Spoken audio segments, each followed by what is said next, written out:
Go ahead and hold the mic. Because we're rolling. Oh, we're actually rolling already? Yeah, we just start going. You can edit, right? Oh, if we mess up. They'll take out. Like, Yeah.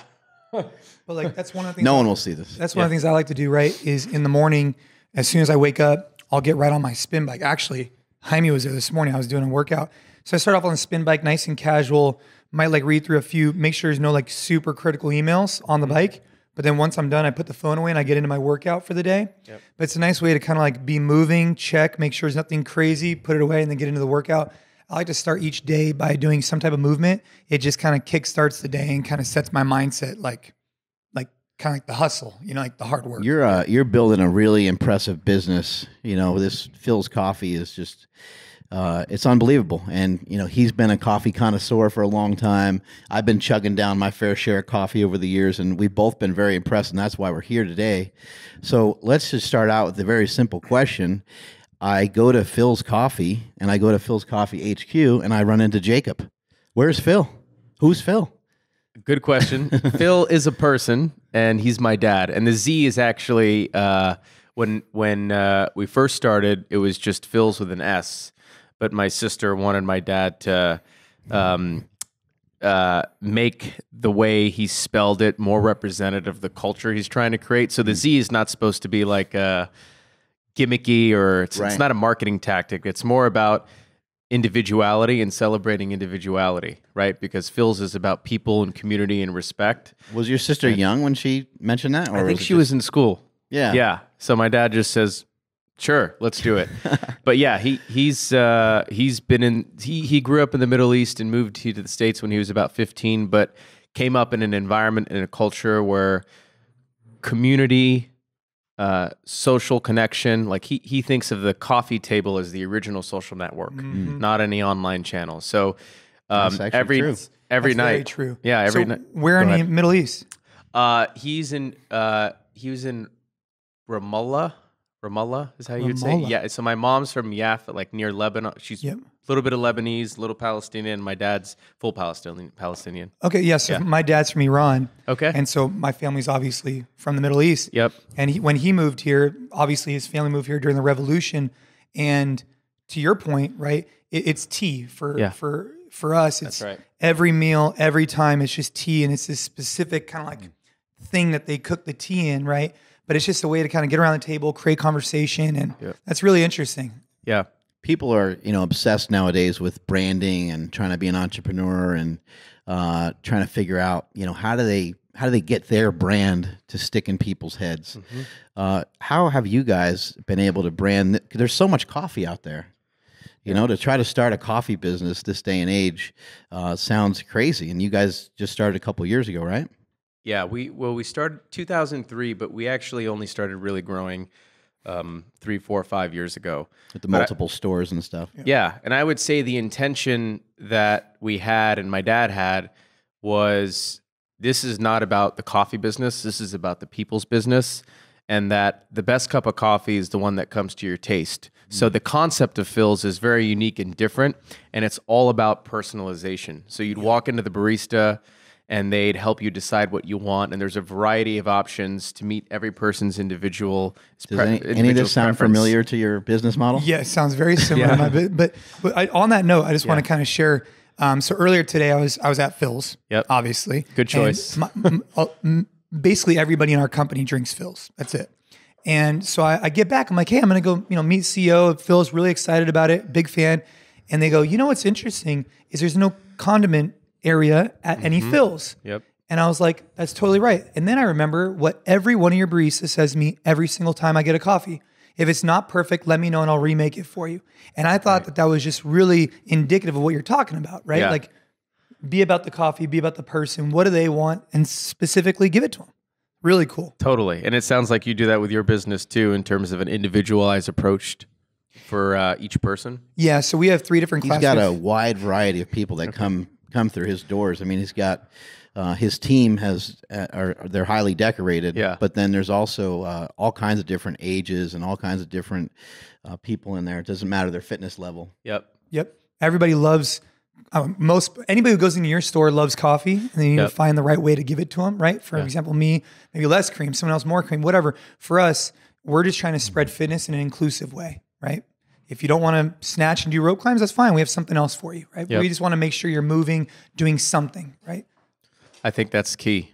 And I think that's where the world is moving is more personalization. But I think that we need more connection with other people. And the rise of technology has made it actually harder to do that and feel present. So I think that a lot of the big value that we get to offer is we are kind of a mechanism for presence. And that's pretty valuable. Yeah, the concept of charging more and making people wait longer is different, right? Yeah. And when people first walk in, they're a little confused. I know you guys have an app and you can service people differently now. Yep. But with everybody having everything at their fingertips so quickly, what keeps people coming back when they have to wait a little while? Is it the quality? Are they like, man, like this is a great product. I don't care if it takes a little longer. I don't care if it costs a little bit more. Well, I mean, our intention is not to make people wait long. I think that every cup is handmade. Right. The good news is that each barista can actually have multiple drinks going at once.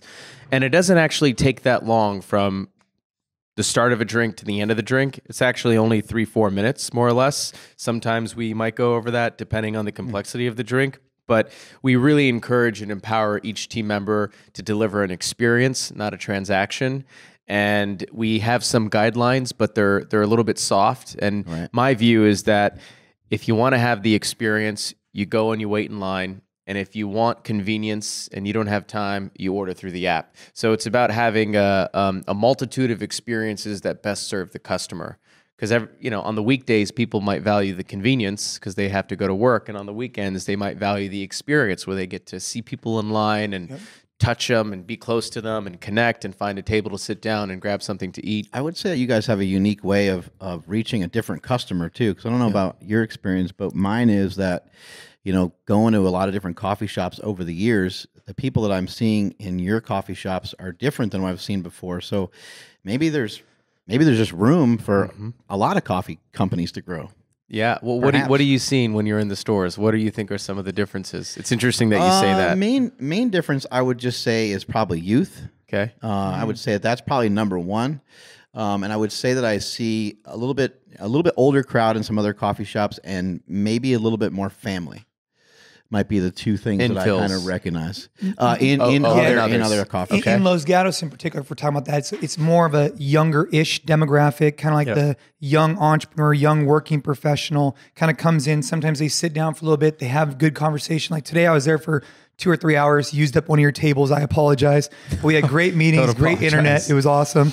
But that's kind of what I see. I see people coming in for a really great cup of coffee, almost like the way someone seeks out a really great beer, right? So you can go get a Budweiser or Coors Light. That's fine. And there's definitely people that love that. But there's also people who seek out a phenomenal IPA, something really unique. And I think for you, you're kind of like bridging the gap between the Starbucks, for lack of a better term, and like you're hitting a demographic that's seeking a better cup of coffee and a cool environment to do it in, which I think is awesome. And one of the things I want to compliment you on is just the way that I've seen your business evolve over the last like 4 or 5 years, specifically the app. The app is really fascinating to me because you were using Caviar and then you were using something else before Order that.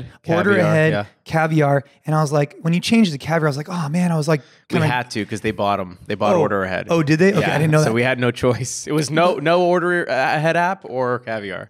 But when you did that, like, and then now to see your new app, it's like, that's really cool to see you evolve. And I think sometimes, especially like in our industry, we came out with our own app and no one else is really doing it. And sometimes when you're spearheading some of these things, people start questioning what you're doing or whatever it may be. But as far as I'm concerned, you're being innovative, but keeping true to the roots of what Philz is all about, which is cool. That's right. I think the best way to scale and preserve the unique sauce is by creating frameworks that help you make decisions that align with the values, right? So everything we think about is through the customer lens. We always start with the customer and work our way backwards.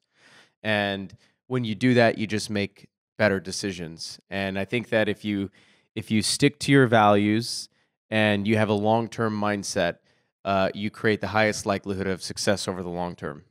working backwards is something I've done my whole life because I'm dyslexic. Well, that's a benefit then.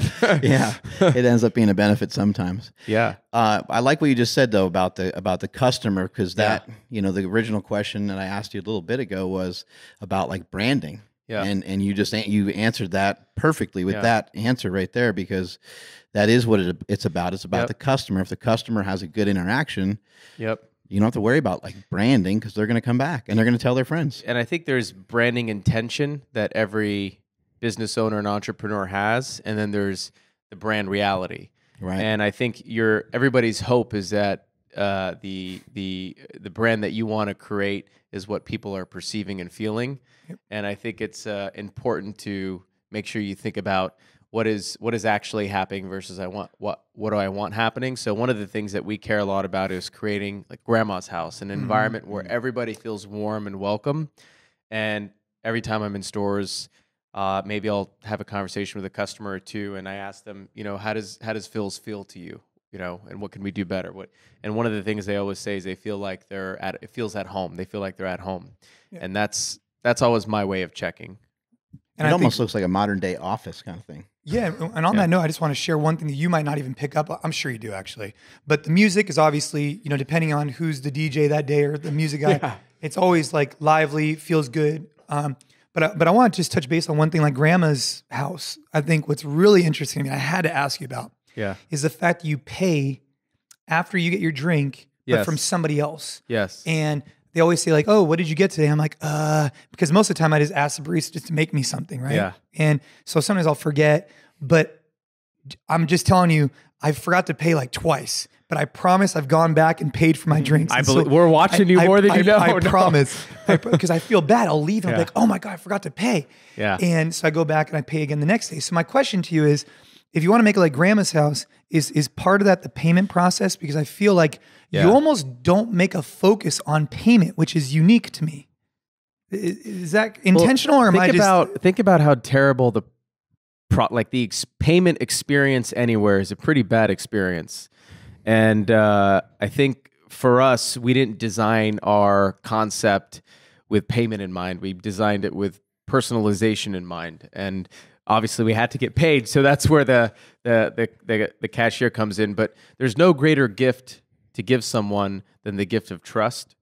And I think that we've audited a lot of stores, and out of the last study we did, out of 420 customers who came in, everybody paid. Zero walked out. So you'd be surprised that it's actually not that big of a problem, even though an experienced operator would look at that and be like, are you guys crazy? No. It would also force you to be more attached to the brand, though, because they're like, what did you have? And then you have to repeat it. Yeah. And you're like, I don't know and you got to go look back over, and you're like, that's the one I like, and you got to try to keep track of it. Yep. I mean, I would love the payment process to get eliminated, and for that not to be something anybody has to worry about. So that's what I'd like to move towards, because I just don't think what would be something that would work for that, do you think? So back in your brain with anything now? Yeah, no, I just think that coffee is habitual, right? Mm-hmm. It's something people enjoy every day. So how do we look at, I'm not going to buy a cup of coffee at Philz. Philz is just part of my day. Right. So how do we build on the idea that Philz is part of your day? Right, it's part of the routine. Yeah, and I think there's something cool we could be doing. We could be doing that a lot better, because I just think it's a burden. Can you create the first coffee membership? I don't know. $100 a month, you get one coffee a day every day. 200? 200? Yeah. Whatever. Let's start high. Yeah. Maybe. I mean, I don't know what the answer is, but I think that there's an opportunity. The only reason you'd go to the cashier, I mean, food is good because it kind of... Hey, we'll be your first members. Yeah, I will be a member. It distracts you from the payment, because you're walking by the food. You get to... It's not all payment, it's food and payment. So that makes it a little bit better. But what if it was just coffee and then food and then bags to go for the house? Why do you think other coffee shops haven't had such different flavors? Like they'll have different kind of roasts. They got like light, medium, and dark. Yeah. And they just don't have a lot of choices. Yep. They don't have a lot of flavors. Yep. And you guys, I I mean, I don't even know how many different flavors. There's probably 30 up there. 5 dark, 5 medium, 5 light. But there's over 4 million ways to have your fills. See, that's because the you kicker, can put right? cinnamon Secret in the menu, filter. you know? You can do half-half. You can do half-calf. Anything's possible. When at I Philz. first came in, I was looking at the board and I'm like, Yeah. that says chocolate and that says hazelnut. And I had to Yes. ask him, I'm like, does it actually Those have are chocolate? flavor notes. Yeah. Yeah, it's just people right. do get confused. Yeah, I was about like, that. what? I was asking some questions about some of that. I didn't want extra sugar or whatever, right? But Totally. how have you guys kind of come upon this Yeah. style of coffee? I think again, it comes back to the idea that we want the best cup of coffee is the one that comes to your taste, and our concept allows us the flexibility to personalize it for you, and it's all handmade and it's fresh. So we've never thought of it as we have to be competitive and also incorporate lattes and espresso based drinks into our. It's not about that. It's just about getting a great cup to Do you someone. guys even have that?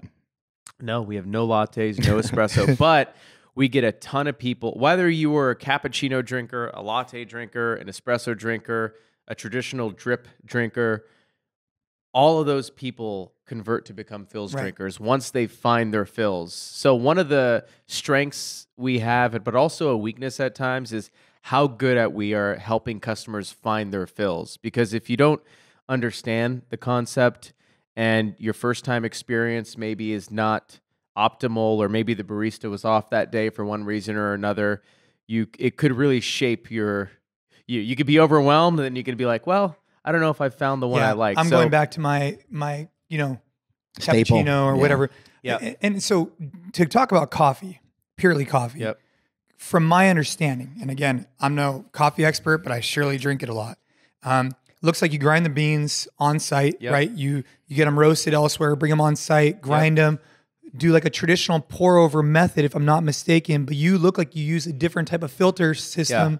So can you like run us through a little bit of Sure. like, because I mean your coffee is without He's a doubt. trying to duplicate it at home. is No, what no, he's no. trying to Well, say. I'm trying to duplicate it. Your coffee is without a doubt more potent than a Yes. cup anywhere Yeah, else. It is strong. So first, we roast all of our coffee. We have a great coffee department who sources beans from around the world. So each Philz blend has a multiple varietals, single origin beans. And the idea is that the combination of the varietals create new flavors and enhance the ones that are really good in the single origin beans. So after we roast them, we blend them, and then we distribute them out to our stores. So we do all of that.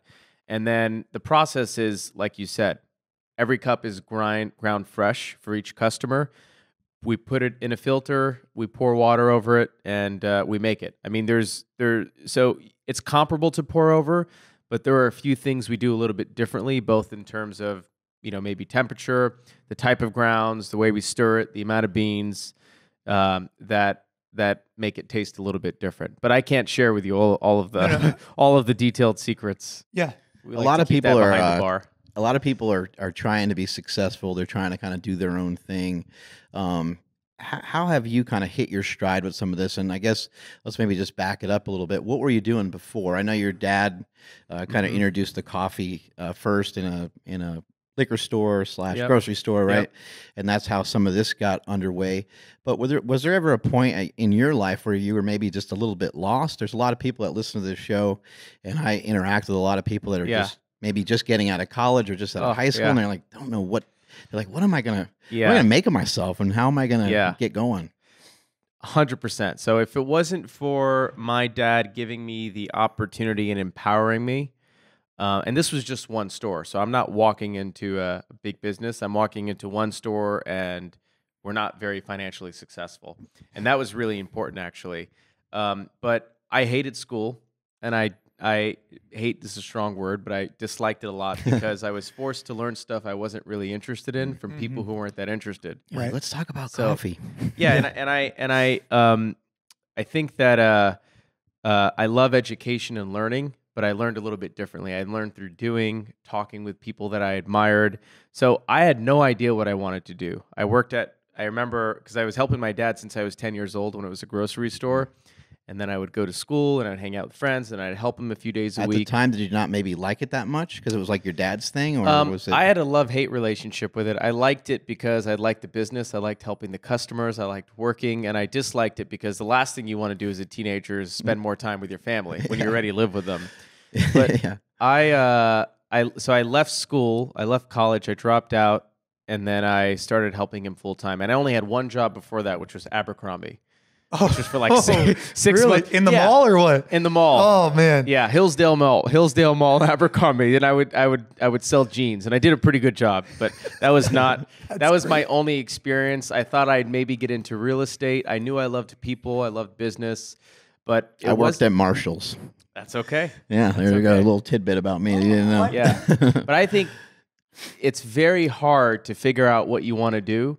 Don't let school get in the way of it. And I think that sometimes it's too much pressure to decide what your major is going to be. And it's too hard to change your direction after you've invested all that time in your major.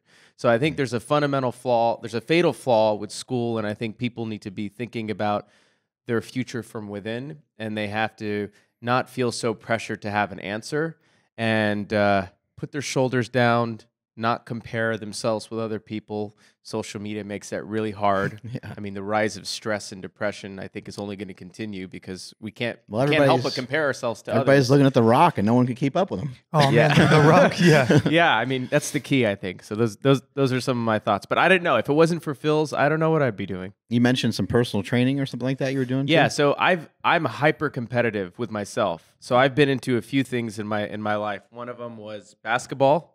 Michael Jordan days. I used to play 10 hours a day. Awesome. And I became pretty good. And then I stopped after he left. And then I got into gaming. Like StarCraft and Diablo, computer game. And then I You gained got some weight. really into it, right? I got really into it. And I became Nowadays, really good. that's a crazy business, actually. Yeah. Gaming? Oh yeah. Oh, yeah. I Yeah. mean, I still You might have get- to go back to it. No. I'll You have get a side addicted business pretty on quick. Twitch? Is that what's happening? You're like, do you ever go on Twitch and watch that? No. Oh my God. I don't want to have any visibility to it because it'll be addicting and I'll get back into it. Yeah, it's crazy. And then after that, I gained some weight and I felt, I wanted to date and go out with girls and I was insecure about how I looked and felt. So I decided to work out and watch my diet. So I lost 40 or 50 pounds. I gained muscle and I felt really good about myself. So I got really into that. And then I got less into it. Fortunately, I didn't gain a lot of weight back, but I'm softer than I used to be. So it was basketball, it was gaming, it was fitness, and now it's Philz. And with Philz, it's great because there's no ceiling, right? There's so much potential, and I only want to work on things that could be meaningful, that I can learn a lot from, and it can make a good impact. Was there something that you maybe learned from basketball? Like I did professional wrestling for several years, Okay. and I quickly learned who I'm not. Okay. Well, I used to love Steve Austin and The Rock. I think you did an interview with Steve Austin. Absolutely, yeah. Stone Cold's the best. Yeah. Was there ever a moment where you just kind of looked at somebody almost in awe, where you're like, well, I am practicing 10 hours a day, but Yeah. shit, I ain't that guy, and I probably never will be. Was there anything that kind of led you to be like almost? Like I'm not 6'9", and I should just maybe pick something else up. yeah. The key is to know when to incorporate ignorance in your mindset. Like, don't, because sometimes when you think too much about something, you're going to talk yourself out of it. So you got to you got to know when to play dumb, so that you don't mess up your psychology. Right. So in those days, to me, I was like, I'll be better than Jordan, right? And everybody, you look at that and like people, obviously, that's not gonna happen. And whether I knew it was or wasn't the point. Right. But that kind of mindset gave me the confidence to be my best. Do you have a little bit of that mindset today? 100%. Going up against Starbucks. Oh, there's and no stuff? other way. Of Yeah. course, I have zero doubt. Yeah, 100%. So I have It's very hard, but we'll do it. I mean, Yeah. you're talking about this mindset of just you're being, you used a different analogy for it, but ultimately having confidence in your vision, right? Yeah. Is essentially what you're talking about. Yep. And so from a Phil's perspective, compared to Starbucks and Pete's and all these other competitors, how many stores do you guys open? How many stores do you have today? Yep. And what is the long-term vision? Where do you want to go with Phil's? Because, frankly, I think you've established yourself, I think it's like you, Blue Bottle, there's a few other options that are similar-ish, but I think you guys are the industry leader at this time. So how many stores do you have now and where do you want to go?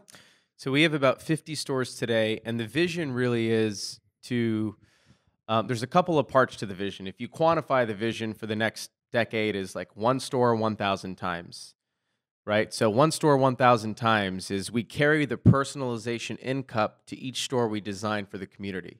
So every store is fit to best serve the community. So it's not cookie cutter. It feels personal, right? So one store 1,000 times versus 1,000 stores.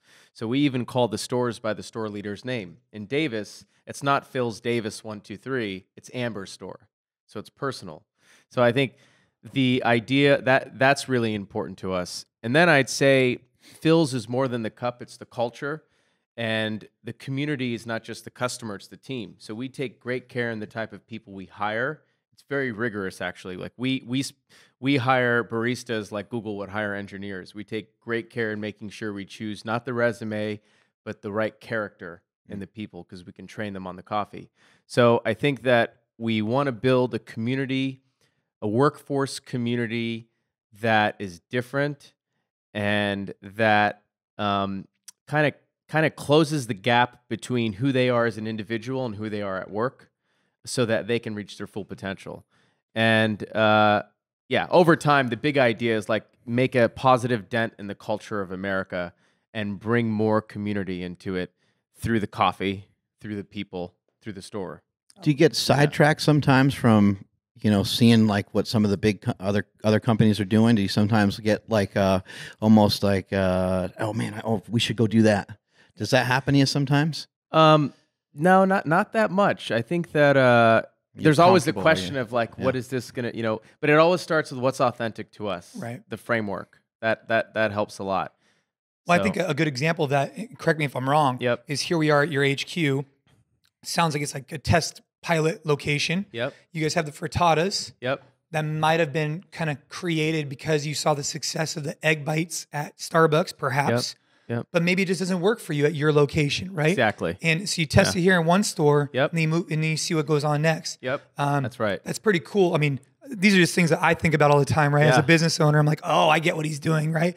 But I really am. I'm really resonating on what you said. It's one store 1,000 times. Yeah. I really like that analogy. Yeah. And I like the idea that you're saying, hey, it's Amber's store. Now, obviously, if Amber left, you had to change the name of the store. Yeah. But that's a pretty cool analogy. Yeah. And I think when we first started, it's hard building and growing your business because you can't just, it's not enough to have nice people and nice coffee.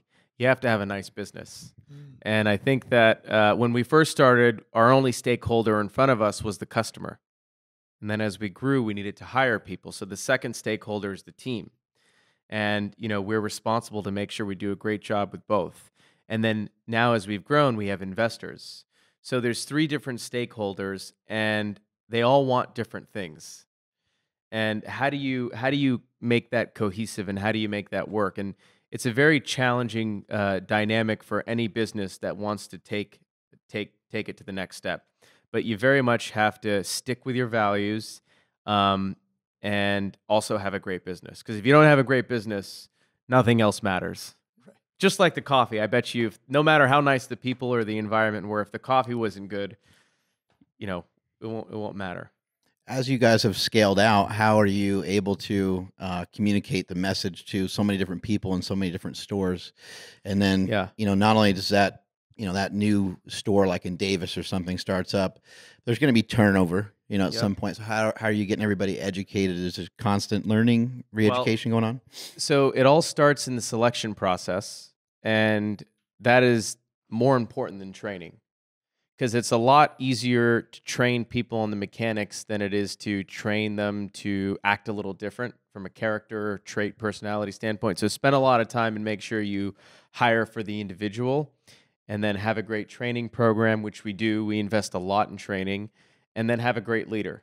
So I think that if you have a great leader and you hire the right people, it's 50, 60, 70% of the challenge. But retail at the end of the day is just difficult. It's a lot of people are transition, so there's only so much we could do to retain. There's always going to be, a pool of people within each store, maybe 20% that we can develop and grow to be future leaders. But the other 80%, it's just hard to keep them. And people don't leave Philz because they dislike it. we have a very healthy culture. People leave Philz because if people do leave, they leave because they're going to pursue a career in what they've been studying in school for, or they're going to move to, another city where there's not a Philz to with their significant other. So it's the reasons you'd want if somebody were to leave. What are some of your own personal goals at the moment? I think I need to develop some more, but it's Philz. It's all Philz. It's not for better or worse. I think people's biggest strength is also their biggest weakness, which is like, I'm very dedicated, I'm very focused, but so much so that I'm imbalanced. I'm not balanced. I'm working all the time. So obviously this is the first time we've met. Do you have a family? Fiance. Oh, congratulations. Yeah. Thank you. Yeah. And yep, I have a great family. They're local. I don't have any kids, but my two sisters, one of them's in LA, one of them's here, mom and dad. So yeah, we're pretty close. When are you getting married? Close. No date yet. Oh, okay. No, hey, that's okay. No date yet. Well, me and hopefully at some point. Me and this guy married pretty young, and we've been we've been with our ladies ever since, right? Yeah, almost 18 years. How long? 18 years? Yeah, almost 18 How years. did you meet? At a bar in Los Angeles called Sharky's. Okay. Sharky's, yeah, Hermosa Beach, yeah. Nice. Yeah, and I have a son that's 14 and a daughter that's 10. He's got 2 kids. That's great. 4-year-old and a 7-year-old. And then I met my wife in high school. Okay. And wow. We've been married for 9 years. Wow. Yeah. So that's great. All Congratulations. good. Yeah. Last question. Are you ready to buy a Philz? Am I ready to buy a Philz? I don't think you can actually buy one though, right? It's just how about we make invest. you one? And no. You're talking about I'll buy a cup of coffee. No, you guys can invest by being great customers, and we're gonna make sure you get a great cup of coffee. And when they roll out that membership plan, we're gonna be their first members. Yeah, that's right. The business model wise, you guys don't have like individual store owners, right? No, everything. We believe in controlling the culture and making sure that we're working on one cohesive all ecosystem. Working together. So no, everything we own all of our stores, and we don't plan to franchise or license or anything like that. Awesome. Yeah, that's all the time we got for today. I really appreciate Thank you guys. Having us out here. This was awesome.